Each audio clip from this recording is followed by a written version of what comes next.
Welcome to I Love APES. If you happen to be taking AP Environmental Science and you're looking for a little help with the concepts, you've come to the right place. My name is Eric Sampson. I've taught this quite a few times, and I think I can help you out. So today we're going to look at the carbon cycle, something that is in Unit 1, but is covered a lot more in the last unit of the year. It's going to be one of the most important concepts of the year, so let's get started. So the carbon cycle is basically the process by which the element carbon moves between, let me bring up my laser, it moves between the atmosphere, the soil, and the ocean, and the rocks of the earth. And it does this through a series of chemical, physical, and biological processes. So we're just going to break this down and come to understand it in this video. So let's just start with the simplest possible way of looking at the carbon cycle. So basically we have carbon dioxide is a carbon-containing compound in the atmosphere. It's a small percentage of the atmosphere, but it's there, right? And here's what happens. It's going to be taken out of the atmosphere through the process of photosynthesis. So the plant is going to take carbon dioxide out of the atmosphere and incorporate it into its tissues. First as glucose, and it will convert to cellulose, to starches, and things like that. But then the plant will also consume the glucose that it produced, and as a consequence of that, it's going to respire and put that carbon dioxide back in the atmosphere, thus completing the cycle. So the simplest form of the carbon cycle is just it leaves the atmosphere, it goes into a plant, comes out of the plant back into the atmosphere. That would be a cycle. Now, it turns out that it doesn't necessarily require respiration to complete.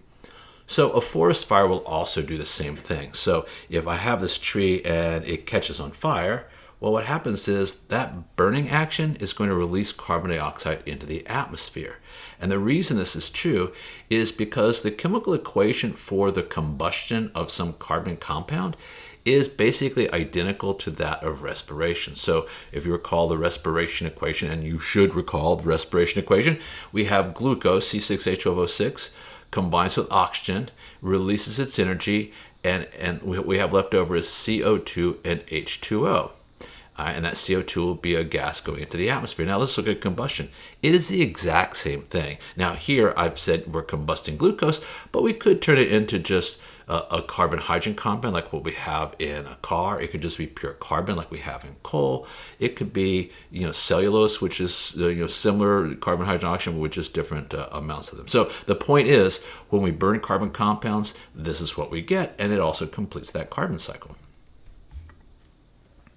Now, this is an important concept here. Because trees take more carbon dioxide out of the atmosphere than they use for photosynthesis, if you recall from an earlier video, that means they're going to put on biomass over time. They're going to gain NPP. And what that basically means is the tree's going to grow. And so trees can grow for a long time, hundreds, even over 1,000 years. And so for that reason, we're going to consider trees to be what we call a carbon sink. So what is a carbon sink? A carbon sink is anything that absorbs more carbon out of the atmosphere than it releases into the atmosphere. That's what we're going to call a carbon sink. And a tree certainly qualifies to this while it's growing. So this tree is a carbon sink. You are a carbon sink. You bring in more carbon than you breathe out, so you are a carbon sink. You have carbon stored in you, right? Now, there's actually two carbon cycles that we need to talk about. There's this one here that we've been talking about, which is called the fast carbon cycle. Well, what is that? The fast carbon cycle is one that just involves biological carbon sinks, plants and animals. And the reason it's considered fast is the carbon completes the cycle basically within the lifespan of an organism. When a tree or a person dies, well, what happens is they decompose, and that process is going to release their carbon back in the atmosphere. So I know to you and me, 1,000 years doesn't seem very fast, but compared to geology, it is, because the slow carbon cycle is very different. The slow carbon cycle involves non-biological carbon sinks, things like the ocean itself, or shells, or rocks. I don't know where my other parentheses is, or whatever. Okay. Now, in the case of the slow carbon cycle, instead of taking like 1,000 years to process, it can take hundreds of millions of years. So that's a lot slower. So there's our two ways: our fast and our slow. And we're going to see in this course, we're interested in both, but we're really interested in the slow carbon cycle because that's where people are getting ourselves into trouble. So let's think about this. When a tree eventually dies, so it's a carbon sink, it's got 1,000 years worth of carbon in it.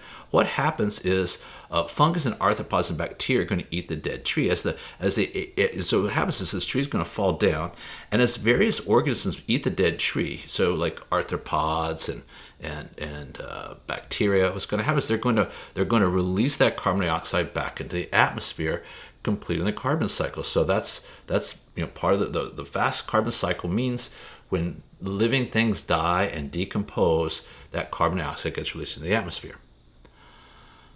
But how does the slow carbon cycle happen? Well, here's one way. Instead of this tree falling onto the ground, what if it fell into a swamp? All right. Now, swamps have very low oxygen levels. They have high acidity. And so what happens is the tree falls into the swamp. And then over time, it gets, basically the point is, because of the chemical nature of the swamp water makes it very difficult for decomposing organisms to live. They're just not there. They can't survive, so they can't digest the tree and release its carbon back in the atmosphere. So the carbon just stays in this biological carbon sink, the tree. It can't get out without organisms taking it out through respiration. Now what happens though is over time, geologic processes are just going to, floods are going to come along and bury this tree under mud. And I know it's hard for us to think in geologic timescales. I'm a geologist by training. It takes a while to wrap your head around geologic time. But what happens is over time, and we're talking about a lot of time, like millions and millions of years, this tree is not going to ever decompose. Its carbon is going to stay in there, but it's going to get pushed down into the ground as more stuff piles over it. It will get compressed, the water will get squeezed out of it, it will get heated up, and it will just turn into coal. And you know what coal is? Coal is basically dead trees that fell into swamps that have been pushed together, smushed so much and heated in the ground that all that's left is the carbon that they contained. Now, this coal is no longer part of the fast carbon cycle. It's now part of the slow carbon cycle. Another way that carbon dioxide can leave the atmosphere is through the process of diffusion into seawater. So here's atmospheric carbon dioxide, and it's soluble in water. So what happens is it can just move into water. Basically, like if you ever gone to a movie theater and you order a drink of some kind, a carbonated drink, they basically have water and they have a tank of carbon dioxide, and they just basically expose the water to the pressurized carbon dioxide and it dissolves into the drink. Well, the same thing happens in the ocean, just it's not as fizzy, but the carbon dioxide definitely dissolves into it. So it turns out then that means that the ocean is also a carbon sink because more carbon goes into it than comes out of it. In fact, there's about 50 times more carbon dioxide in the ocean than there is in the atmosphere. But when the CO2 enters seawater, something else happens that's quite interesting. Okay, so here's CO2 going into the atmosphere, going from the atmosphere into the ocean through the process of diffusion.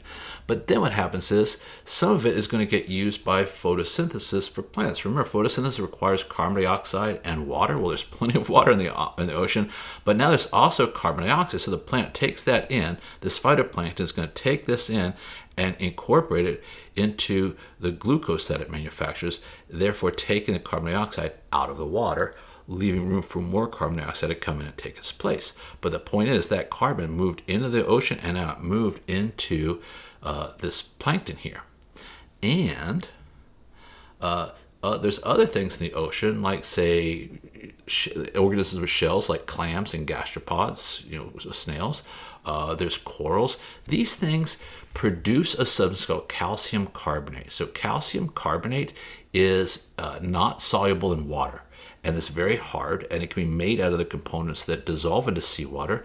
So these animals, for about the last 400 million years, have figured out how to extract it. So what they do is these organisms are going to take carbon dioxide out of the water, bring it into their body, and use it to make shell material, calcium carbonate, which again took carbon out of the water. So what happened is these organisms now have the carbon that came in from the atmosphere. What happens next? Okay, so just like coal was formed when a tree got buried and mud landed on top of it and squeezed it down and compressed it and heated, the exact same thing is going to happen to the shell. All right, so what's happening is over time the shell is basically going to get compressed. So the carbon dioxide went into the shell to form calcium carbonate, but then the shell gets buried with lots of other shells, and over time all of these shells get compressed and heated, and they get turned into this substance known as limestone. So I'm sure you've heard the term limestone. Limestone is usually fossiliferous. It doesn't have to be, but it usually is. And it's mostly made out of compressed and heated shells and corals, right? The thing is, though, all the carbon that was in the calcium carbonate is now in this rock. And that makes it part of the slow carbon cycle, because the only way it's going to come out is, well, we're going to have to see how it comes out, but it's not going to come out through respiration. Turns out limestone is by far the largest carbon sink on Earth. Look at this. It contains almost, well, let's just say 99.9% of the Earth's carbon reserves are in limestones, right? So you think about it, if you've been to the American West, there's just these vast limestone deposits, and every molecule of it has carbon in it. Now there's something else that can happen, okay? So here I have my phytoplankton. Remember, they absorb carbon from the atmosphere, and now they convert it into glucose in their bodies, right? But what happens is, when they die, they're going to sink to the bottom. And when they sink to the bottom, they can get buried under mud. And now, once they're buried under mud, they're in an environment where there's just not enough oxygen for decomposing bacteria, say, to respire. So there's nothing to eat the glucose in their bodies. And again, it's going to get compressed and heated, just like the limestone did, just like the coal did. But in this case, it's going to get turned into crude oil. Now, crude oil is a mixture of thousands of different hydrogen-carbon compounds. They call them hydrocarbons. But for today, we're just going to call it crude oil, okay? Well, that's how oil forms. Now, again, once that happens, it's part of the slow carbon cycle, because nothing eats crude oil. Okay, now let's talk about how things get out of the slow carbon cycle. So what I've done is I've drawn a diagram here. When we get to Unit 4 and we're studying plate tectonics, we'll look at this diagram a lot more, but here's what I'm trying to convey. This is the ocean. I drew these little waves. This is a continental landmass, but it also could be like Japan, which isn't really part of a continent. It's just an island chain. But the point is, I have crustal material here, and this is seafloor material. The rocks are the seafloor. And it's a separate layer. So I have this portion of seafloor here. And what's going to happen is this. And I put limestone and crude oil in there. I didn't put the coal in there, but I could have. Okay, so what happens is this. Carbon passes the slow carbon cycle due to the tectonic motion of the seafloor. This seafloor is going to be put in motion by tectonic forces, and it's only going to move 5 to 20 centimeters a year. So this tectonic motion is quite slow by human standards, but time is long and the Earth is old, and even though it's moving 5 to 20 centimeters this way every year, given time, it's going to keep moving. So what happens is it ends up going underneath this continental rock, or oceanic rock in the case of, say, the Philippines. But still, tectonic motion is still carrying it, 5 to 20 centimeters a year, but now it's getting pushed down deeper into the Earth. All right, and then it gets even deeper. And as you get deeper in the Earth, it gets hot. So the heat energy in the Earth's upper crust is going to start leaking into this, making this hot. And as you get these rocks hot and hotter and hotter and hotter, well, eventually they're going to melt. So basically, I had this rock out here that had limestone and oil in it. And through the tectonic motions that took 5, 20 centimeters a year, eventually ends up maybe 30 kilometers under the continent where it heats up. Now, once it melts, what happens is it's going to lead to volcanism, because this volcanoes happen where above the spots where this melting occurs. So what happens is this melted rock material is going to work its way upwards towards the Earth's surface until it eventually reaches what's called a magma chamber, which is this sort of holding reservoir of melted rock material underneath volcanoes. So this, what was limestone and oil and coal and all these other rocks, has melted, and now it's up here. And what happens is eventually it finds its way to the surface, and there's an eruption. And this eruption will release, among other things, carbon dioxide. That carbon dioxide was originally crude oil and limestone, but when it melted, it ended up becoming carbon dioxide and got released back into the atmosphere, completing the cycle. And you can see from the time from the time it became limestone or oil to the time it got here, it could take hundreds of millions of years, which is why it's considered to be the slow carbon cycle. So let's just talk about this now. What are the natural processes that remove carbon from the atmosphere? Well, that would be photosynthesis and diffusion into the ocean. That's how it leaves the atmosphere. Once it leaves the atmosphere, what happens to it? Well, it can go back in the atmosphere through these processes. Respiration can put it back in the atmosphere. Burning of wood or fossil fuels, by which I mean like coal, oil, and natural gas really is just part of crude oil. It's just a lighter fraction of it. Or volcanic activity. These things put it back into the atmosphere, and these things take it out of the atmosphere. Now, this is a little bit sobering, and we'll talk about this again the last unit of the year, but think about this. I was born in 1962, and in 1962, if you look at how much carbon dioxide is in the atmosphere, and by the way, this Keeling curve is from Mauna Loa on a high mountain in the middle of the Pacific in the Hawaiian island chain. And basically, during the Cold War, the United States put this air sampling platform up there, mostly to see if the Soviet Union or China were making nuclear weapons, but they tested all kinds of atmospheric gases, including carbon dioxide. No one at the time expected that this was going to happen, but over time, it went up, okay? So in 62, when I was born, if you look, there was about, say, 312-ish parts per million. That's how you read ppm, parts per million carbon dioxide in the atmosphere. But now look where it is. It's considerably higher, right? So now it's 410. And in the years that I've been teaching APES, when I used to plug in my carbon dioxide sensors and I'd get a reading that was in the 300s, and now when I plug in, I get one in the 400s. It's definitely going up, right? From the time I was born, we have a 31% increase.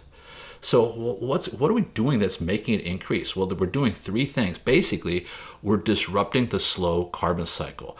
A cycle that should have taken hundreds of millions of years, humans in the last hundreds of years have basically just upended it. So what we do, we take cars, we burn gasoline for transportation, we burn coal to make electricity, and this is kind of what we're doing. We take limestone and we heat it up. And when we heat up limestone, we convert it into what's called calcium oxide or quicklime, and we use this for making cement. In order to do that, you had to take calcium carbonate, which is what's in shells and basically limestone. And in order to turn it from this into this, you end up having to take CO2 out of it. And so when we produce this, we dump the CO2 into the atmosphere.